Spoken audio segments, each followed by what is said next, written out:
제6장. 그 후에 예수께서 디베랴의 갈릴리 바다 건너편으로 가심에 큰 무리가 따르니 이는 병자들에게 행하시는 표적을 보았음이로라. 예수께서 산에 오르사 제자들과 함께 거기 앉으시니 마침 유대인의 명절인 유월절이 가까운지라. 예수께서 눈을 들어 큰 무리가 자기에게로 오는 것을 보시고 빌립에게 이르시되 우리가 어디서 떡을 사서 이 사람들을 먹이겠느냐? 이렇게 말씀하심은 친히 어떻게 하실지를 아시고 빌립을 시험하고자 하심이라. 각 사람으로 조금씩 받게 할지라도 200데나리온의 떡이 부족하리이다. 제자 중 하나 곧 시몬 베드로의 형제 안드레가 예수께 여짜오되 여기 한 아이가 있어 보리떡 5개와 물고기 2마리를 가지고 있나이다.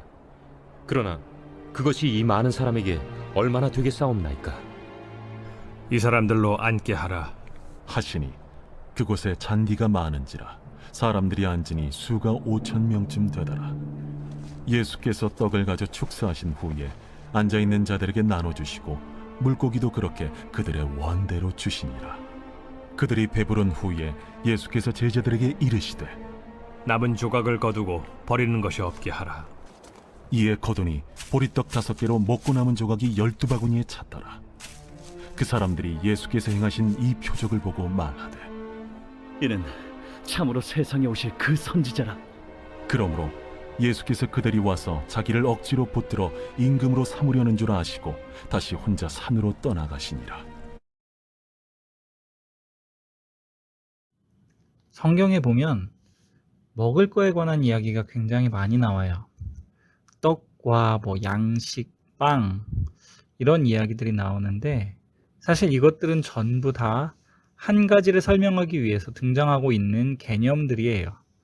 그거는 결국 생명의 양식이신 예수 그리스도를 설명하기 위해서 성경 여러 곳에서 그 먹을 거에 관한 개념들이 등장하고 있는 것입니다.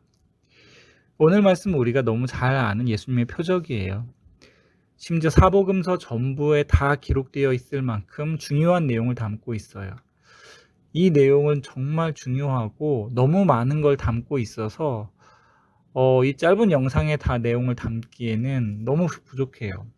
나중에 시간이 있을 때 여유를 가지고 이 말씀의 그 깊은 뜻을 여러분들에게 전달해 드리겠습니다. 오늘은 이 말씀이 우리에게 보여주는 교훈에 대해서 2가지만 살펴보려고 해요. 먼저 그 내용이 어떻게 되냐면, 먼저 유대인의 명절이 가까웠을 때 예수님은 갈릴리 바다 건너편으로 가셨고 많은 사람들이 예수님을 따라왔습니다. 2절 말씀처럼 예수님이 행하신 그 초자연적인 기적들을 경험했고 그 기적에 매료된 사람들이 여기까지 따라온 거예요. 예수님은 그 큰 무리들을 보시고는 빌립에게 말씀하시기를 야, 우리가 어디서 저 많은 사람들을 위한 떡을 사서 먹일 수 있겠냐, 그렇게 말씀하시자 빌립이 아무리 머리를 굴려도 최소한 200데나리온이라는 엄청난 돈이 들 것 같아요. 그런데 갑자기 베드로가 예수님께 말하기를 그 중에 어린아이 하나가 있고 걔가 물고기 2마리랑 보리떡 5개를 가지고 있다고 말해요. 예수님은 그 사람들을 무리지어 앉게 하시고는 한 5,000명쯤 된다고 성경이 말하고 있는데 그 떡과 물고기의 축사를 하신 후에 제자들을 통해서 사람들에게 그것을 나누어 주라고 명령하십니다. 그리고 신기하게도 그 물고기 2마리와 보리떡 5개는 5,000명이 넘는 사람들이 먹을 수 있는 양식으로 변했고 심지어 남은 것이 12바구니나 되는 놀라운 기적을 예수님께서 일으키셨습니다. 이제 사람들은 이 표적을 보고서 와, 저 사람은 진짜 참으로 선지자구나 하면서 따라다녔지만 예수님은 그 사람들이 자기를 잡아서 왕으로 세우려고 하는 줄 아시고 혼자 산으로 떠나가셨습니다. 여러분들도 다 아시는 내용이에요. 그래서 우리가 이곳에서 이 말씀에서 기억해야 될 첫 번째 내용은 예수님은 우리에게 분명히 양식을 주기 위해 오신 분이라는 사실이에요. 우리가 먹을 수 있는 것, 우리가 먹어야 사는 것, 곧 양식을 주시기 위해 예수님은 이 땅에 오셨습니다. 그래서 우리 예수님이 맨 처음에 이 땅에 오실 때 어디로 오셨냐면 베들레헴으로 오셨어요. 베들레헴, 그 중에서도 마구간 중에서도 말 밥통 위에 놓이셨던 거예요. 주기도문에도 그런 기도문이 있잖아요. 우리에게 일용할 양식을 주세요. 그 일용할 양식이 뭐냐고요? 신명기 8장 말씀처럼 사람이 떡으로만 사는 게 아닌 하나님의 말씀으로 살아야 한다는 것을, 그 말씀을 먹어야 산다는 것을 알려주시기 위해 요한복음 1장 말씀처럼 말씀이 육신이 되어 우리 가운데 오신 거예요. 그 말씀을 먹어야 우리가 산다는 거예요. 우리는 매일매일 밥을 먹잖아요. 그걸 먹으면서 때로는 그 밥 먹을 시간을 놓쳐서 그 배고픔에 굶주려 있을 때, 아, 내가 이걸 먹지 않으면 죽는구나. 내가 이 양식을 먹지 않으면 죽는구나. 그래서 예수님이 나는 생명의 떡이야 라고 하셨구나. 그 예수를 먹지 않으면 우리는 죽는구나. 그 말씀이 내 생명이구나를 배워야 하는 것입니다. 두 번째는 예수님께서 보여주신 표적을 보았기 때문에 따르던 사람들은 전부 예수를 떠났다는 거예요. 우리가 예수님을 믿는 이유가 뭔지를 정확하게 알자는 거죠.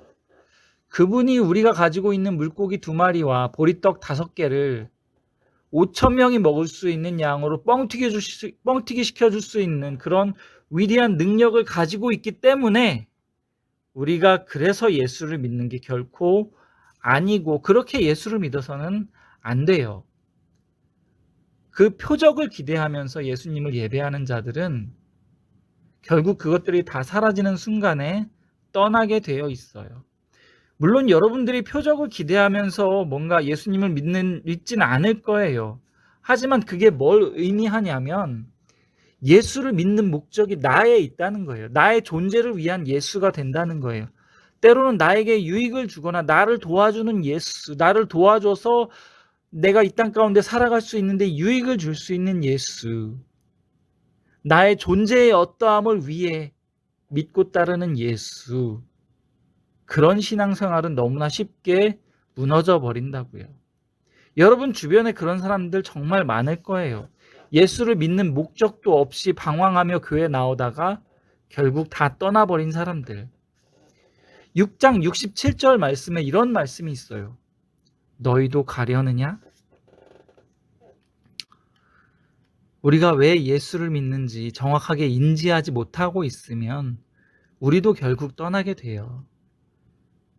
우리는 그 예수가 우리의 유일한 생명의 줄기이기 때문에 그분을 붙들지 않고 그분을 믿지 않고 그분을 먹지 않으면 우리는 죽기 때문에, 우리의 영혼이 살아날 수 없기 때문에 그분을 믿고 따르는 것입니다. 오직 예수님만이 우리의 생명이에요. 그분을 먹지 않으면, 그 말씀이 우리의 양식이 되지 않으면 우린 죽어요. 그래서 제가 여러분에게 날마다 이 말씀을 묵상하면서 보내드리는 거예요. 먼저 제 영혼이 죽지 않기 위해서. 여러분 날마다 이 말씀을 먹고 오직 예수로 살아가는 여러분들이 되시기를 주님의 이름으로 축복합니다.